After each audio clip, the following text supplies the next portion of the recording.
సాధిన పని చిన్న తమ్ముడా ఆ పుట్టి వరకు పోయింది మరి చచ్చిపోయింది ఇక నాకేం మిగిలిందిరా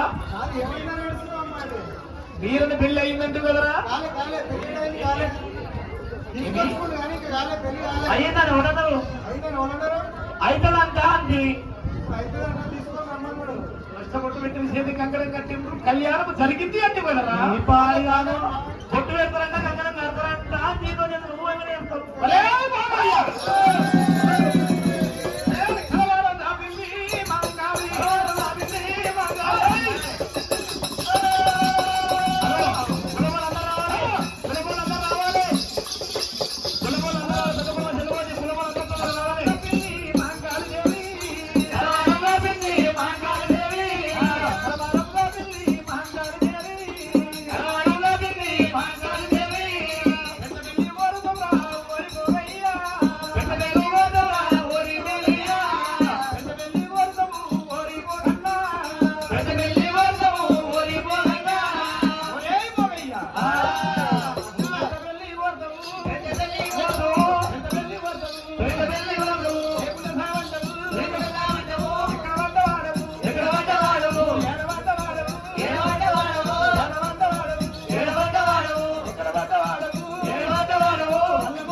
వెళ్ళిపోరా